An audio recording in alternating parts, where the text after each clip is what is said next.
Rev up your engines!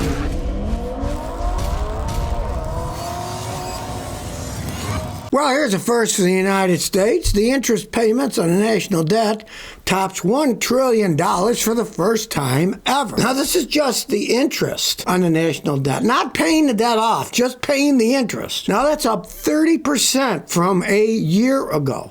So, the debt payment just on the interest is over $1 trillion. The debt is $35.3 trillion. That's a lot of money. Hey, loan sharkery, right? The government, all they do is borrow money, and then, they can barely pay the interest.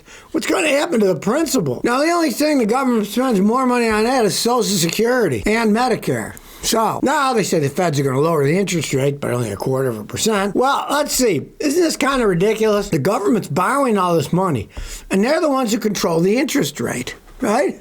So it's to their advantage to lower the interest rate so they don't have to pay as much money back on the money they're borrowing, right? It's kind of bizarre, the whole thing. None of it makes any sense anymore. Used to be economics, at least had some sense to it, but now it's just like a Wild West show. You don't know what's going to happen next. Meanwhile, people are working their butts off trying to make a living, and the government's just throwing money all over the place that all they're doing is borrowing it and then hoping they can pay the interest back on, not even thinking about the principal. Well, Fiat is making a 500e, the little electric Fiat 500, and guess what? They have paused the production because nobody's buying the stupid things. Now, they say that they're going to stop making them for the next month. Who knows how long they'll extend it out to, right? Because they are going to make a hybrid version, but that's 18 months away. Stellantis, Fiat, they're so stupid they bought into this electric crap, fully electric battery cars that nobody really wants. And obviously, even the Europeans don't want the stupid things, right? They were so far behind where Toyota's chugging out those hybrids, selling them like hotcakes. Maybe we should make a hybrid. Let's think about it. So now it's going to be 18 months before they can even make and sell the hybrid versions. I mean, I wouldn't buy a Fiat 500. I don't care what kind of version it was, right? But their electric car, what a massive failure it's turned into. I personally think it's a good thing. Stellantis confirmed the 500e line will fall silent for a month starting September 13th, meaning that no new Fiat 500s of any type will be built in Europe for the first time since 2007. Even the Europeans don't want these stupid electric Fiats. Fiat say, what does Stellantis say? Quote, the measure is necessary due to the current lack of orders linked to the difficulty experienced in the European electric market by all producers. In other words, nobody's buying your stupid Fiat 500e, so they gotta stop making them. And this is Europe.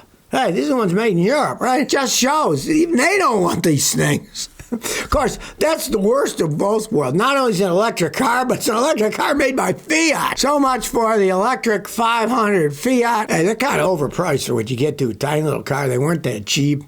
They had a limited range. And knowing how Fiat builds things, I'm supposing they have problems. I've never seen one yet. I guess they're selling in the United States. I've seen anybody that's got one. Hey, if anybody buys one, please come visit me. I'll take you out to lunch.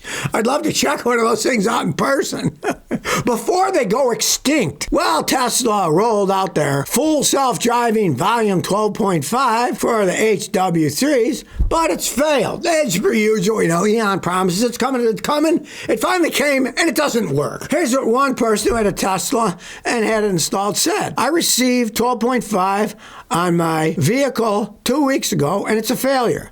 The car will not drive at the speed you set. It will fall well below the true speed and cause a backup of cars behind you. This happens on clear, straight, two-lane roads with speed limits of 30 and 50. You have to keep hitting the accelerator to get the car up to the limit, but then it keeps slowing down and not speeding up. It doesn't respond to increasing the maximum speed. Allowing the car to drive at speed, it does not fix the situation. FSD is unusable. And that is probably why they halted the rollout. Originally, now it's back. Of course, it's not fixed. Old Elon promises so many things that never come to fruition. It would make your head spin if you saw everything he said he was going to do 10 years ago versus what actually happened. It would make your head spin, right? I just read a big article that this Chinese scientist wrote, and he pretty much admitted that, hey, they're never going to have full self-driving cars because it just is too complex that you can't have self-driving cars on the same road with humans driving who are totally unpredictable. And even without the humans, they get confused by dogs, birds flying by, shadows in an underpass that they think are a wall, all kinds of things. It's just something that people have put billions into for really who knows what reasons, I guess because they can, and they don't want to admit that they screwed up, so they continue throwing more money into this stuff, promising you things that many scientists say, no, that's not really a possibility, unless they're in their own track, like a train, or in their own road that's walled off from humans,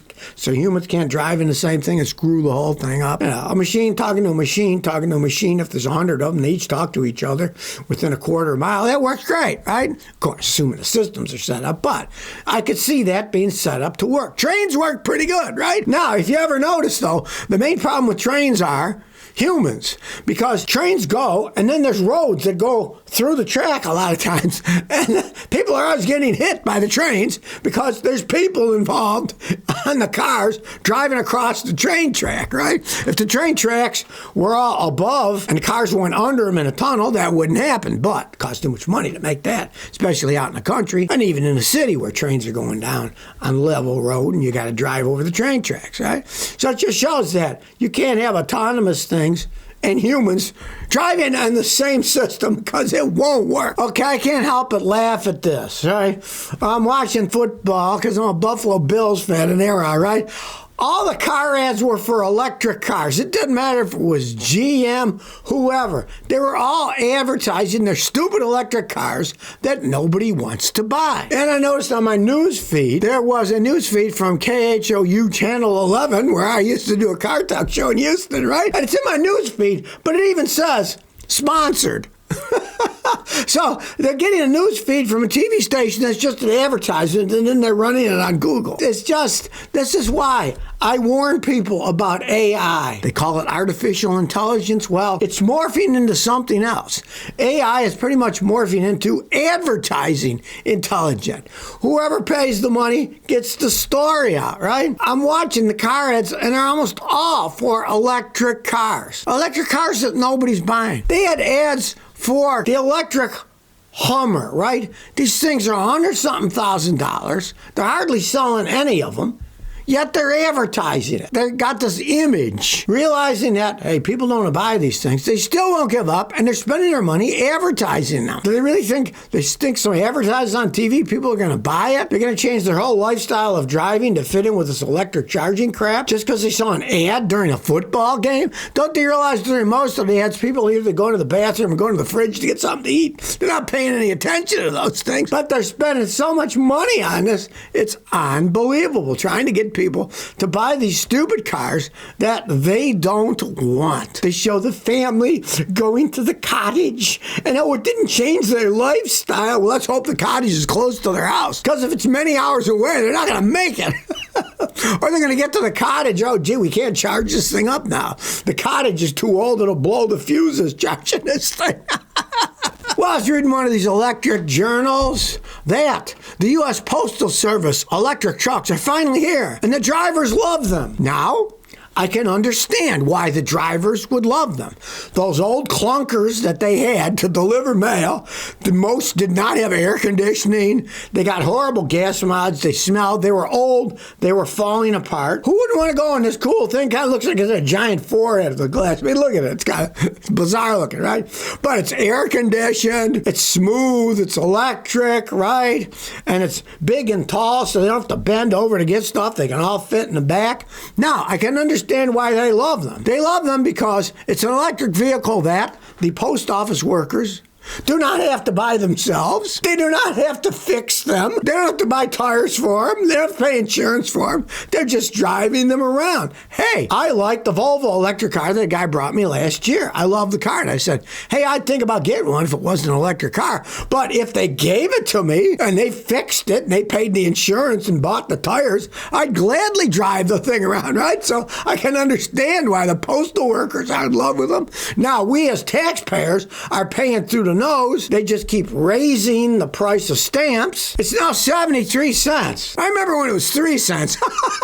Now it's 73 cents, right? So people are paying for these electric cars. If you use the post office and mail things, you are paying for those electric vehicles. The postal workers aren't, so I can understand why they're happy. Hey, if they break, they don't have to fix them, so what do they care? That's the only time electric vehicles make sense. If you don't have to pay for it, you don't have to fix it, yeah, it's great, Unfortunately, if we regular people want an electric vehicle, we got to go out and buy it and pay for it and charge it up and do all that nonsense. So, hey, they're not selling like hotcakes except to the government, which likes spending money on things. And like I say, you could drive an electric car. You'd have to pay anything. Hey, I'd do it too. So if you never want to miss another one of my new car repair videos, remember to ring that bell.